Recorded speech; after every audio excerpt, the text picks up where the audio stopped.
So today we're crashing one of our Mondo shoots. We're filming with this really awesome tattoo artist named Greg. And in the midst of that, we're looking at these. These are the Accsoon M7 Pro as well as the M7 Regular. And honestly, these monitors do things that I've actually never seen before in any other monitors. So we're gonna test them out in this real production, see how well they hold up, what are their strengths, what are their weaknesses, and yeah, should be pretty interesting. So let's get into it.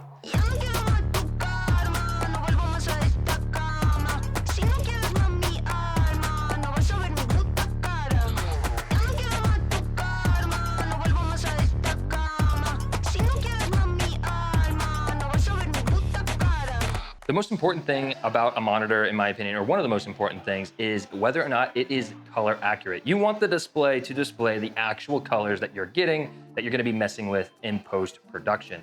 And thankfully, Accsoon has every one of these monitors individually Kalman certified color calibrated, which is honestly incredible. So this 7-inch 1080p screen, the colors are crisp. So this is definitely one of the cooler things about this M7 Cineview monitor from Accsoon. It can be put into a receiver mode. So right now, Jericho is using the regular M7, and we also have one of their transmitters on the back. So he's able to preview it on his end, and then we looped it into the transmitter, and now this is acting as a receiver, as a director's monitor.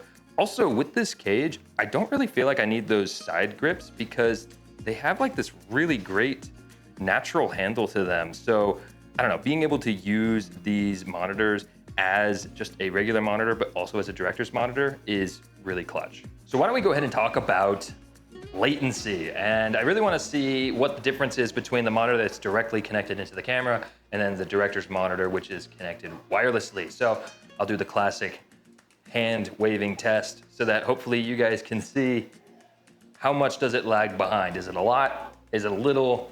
We have been using it to pull focus, so it can't really be that bad, but it might be worse than you guys like, or it might be better than you guys like. So you have to let me know, because I can't see it. I'm just kind of waving my hand like a psycho. So actually, after just looking at that footage, I wanted to make a correction, because I'm like, oh, maybe it's faster. No, it's really fast. It looked almost in sync. Now, they are right next to each other, so maybe that does play a little bit of a factor, but to me, the latency looked like almost nothing. So this is actually pretty crazy. So I brought this in here to talk about the UI, but now I'm gonna talk about the fact that once we had everything set up, I was like, I'll go inside and do an A-roll. This thing is still connected through multiple walls, some of them even being complete brick walls, and then outside is where they're actually filming. So yeah, we're actually still getting a feed on this thing, and it looks crystal clear as well, which is amazing. But the reason why I wanted to come inside and talk was to talk about the actual user experience when it comes to this thing. And because it's running Android, it is really amazing. So everything on it feels like really responsive and quick, and you can actually move things around. So if you want to move things around, it's really not that big of a deal. And at the bottom, this is essentially your quick menus. But if you want to, you can come up here and add different tools. So we have the tool list. So you can kind of go through and decide, do I want this tool? Do I not want this tool? And it'll add it into your little bottom bar right there, which is pretty freaking great. Simultaneously, the best and the worst thing about this, in my opinion, is the fact that it's running Android. So the actual Android menus are a little bit goofy, or at least unintuitive for my Apple iOS brain to navigate through. But once you figure it out, it's not so bad. But you swipe up from the bottom, and then you can click on the little circle guy here, and that'll put it into the Android background. So from here, you can go in and adjust the actual settings of all your Android screen monitor settings and things like that. And you can also load on third-party apps. So I don't know if you guys have been seeing the semi-viral clip of the guy loading up and playing Angry Birds, or some people were watching F1 races on this thing, which is pretty crazy. That's cool and all. But for me, this feels like unrealized potential as of right now, because I did load up some more useful third-party apps, like for instance, Lumix Lab. However, Lumix Lab is made for a vertical screen, and this obviously is a horizontal screen, so it just wasn't optimized for it yet. But I do think that all of this will come in time, because we're essentially on the front lines of this type of technology, having real phone operating systems or tablet operating systems inside professional camera gear. So in a couple of months, this thing is gonna be insane. So like I was saying earlier, this is our Mondo shoot that I am crashing, and he has built out quite the rig for this shoot. Honestly, if you ask me, maybe it's a little too much of a rig, but I went ahead and asked him if he would be willing to just kind of go through all the individual parts and understand why they are important for the shoot we're doing. So we're filming on the Ursa 12K. I know it may seem a little overkill, but I always strive for like the highest quality. Now this is still considered, in my opinion, a very low production shoot. So it's really nice that we have everybody helping out, but I'll give you guys a really quick breakdown of this rig. So we'll start from the front and kind of work our way back. So we've got the Condor Blue matte box. We're gonna be filming outside, so it's gonna be nice to have some flag there. We have the Arles Prime lenses. These are some of my favorite lenses, especially with the Ursa 12K. I mean, these lenses are amazing. Now, again, low production, so sometimes I'm pulling focus when I can, sometimes I can't. There's a couple times we're doing some interview setups where I just let the DJI LiDAR focus do its work, and it just works phenomenal, especially for talking heads. I love this thing. It just works phenomenal. Now, this does have two monitors. You have one here, which is a tilt monitor, and then there's one on the opposite side. The thing is, when you're camera operating, especially Connor, who's doing, or we're using the Easy Rig, it's nice to also have an additional monitor, right? So we're using the Accsoon monitor, and this is nice because it does take HDMI and SDI, which is great because not all monitors do that. Now, the thing about the Ursa that I like is that it has two SDI ports. So we're able to pipe one of the SDI connections to this monitor, but we're also able to use the additional SDI for this transmitter. Now, this transmitter is going to send the feed over to our Accsoon wireless transmission system or monitor. This is the Pro one. So the Pro has these antennas. Now, you should be able to, in a future firmware update, utilize this monitor and put it on top here and send the signal. So essentially, we're eliminating the transmitter here. Now, to kind of tie everything up in terms of like power, we're using the Helix Max batteries from Core. These things are awesome, as the guys have seen. I mean, they power everything and they last a couple hours. So yeah, this is kind of like a minimal rig setup, but it works out. And we're filming this in 8K just to get the best quality. I mean, it's YouTube, right? Go big or go home. And one of the things that's cool about it, speaking of the battery, is with these monitors, you have 3 different ways that you can power it. So currently it looks like we're powering it through DC in, which is really great. But additionally, you can power it through the NPF batteries, the Sony NPF batteries.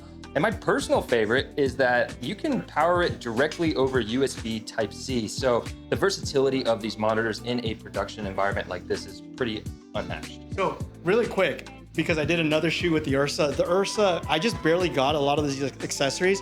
So I was able to power, not only can you power this in with USB-C, so on another shoot, there's a 5-volt USB-C out where I was able to power the follow focus motor.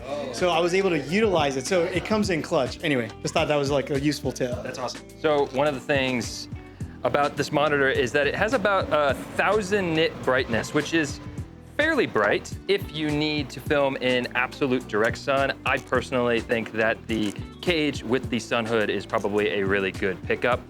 However, I will say that the monitor itself has a anti-reflective coating on it, so technically you don't necessarily need it. I just think since we have it, we might as well use it so that we can more easily monitor our footage. So again, this cage, Sunhood, everything about this monitor is just really well thought out.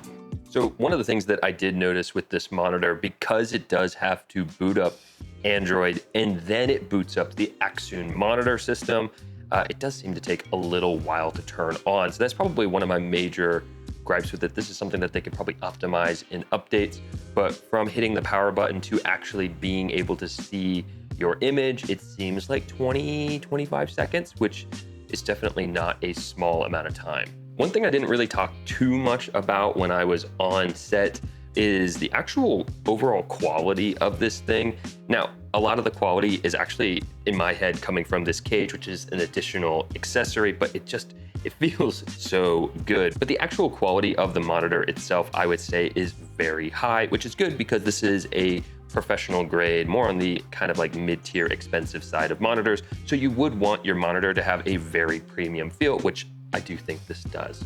Another really quick thing about this monitor is that on the top, you do have, I don't know if you guys can see that, these buttons right here, and you can actually make these custom buttons. So if you want to pull up your histogram, for example, or make it go away. You can set up these custom buttons to do kind of whatever you need them to do. So one of the things that Armando hinted at before is that this thing is set up to be a receiver, but eventually they will have a firmware update so that this thing can act as a transmitter as well, which is really great because basically that means it's going to eliminate an entire piece from your camera kit, making a heavy camera like the Ursa 12K a bit lighter, which anything to make it lighter would be much appreciated. So actually, let me go ahead and show you guys how easy it is to pair with the different transmitters. So I do have it currently working. So I'm going to make it not work, and we're going to set it to a different channel group. So now, as you guys can see, we have no connection, but with the transmitter on and the monitor on, all you have to do is tell it in the receiver settings that, hey, put them in the same group. So the transmitter's on group 1. I'm gonna set this to group 1. And then in a little bit here, it connects. So I would say that I did a little cut for your guys' sake. That probably took about 15 seconds for it to connect. But the actual process of pairing is really easy, which I appreciate because I have used other transmitter receiver systems. And if you guys have, you know that sometimes there's like a little pinhole that you have to like stick a paper clip in and hold for a weird amount of seconds for some reason to get them to pair, and it's a headache. So this is way simpler. So I'm actually using it right now. So I'm able to preview my my little YouTube setup here. This lighting is brought to you by Cam Mackey, by the way, who's much better at lighting than me. So this is actually going to be probably really honestly useful for me to set up A-rolls because I am using a vintage prime lens. So being able to actually monitor to make sure, yes, I am critical focus, and yes, the image does look good and the lighting on all that looks good on a bigger display rather than trying to squint and see my little screen way over there. I think this is going to be a really useful thing to me in my everyday YouTube production. If the Accsoon M7 and M7 Pro seem interesting to you guys, I will have links in the description so that you can check them out and learn more. I hope that you all enjoyed this video. Definitely go check out Armando's channel, and I'm really appreciative to him for letting me come and crash his shoot. I think it made this video a lot better. I hope that you all have a fantastic week, and I'll see you in the next one. Take it easy, guys.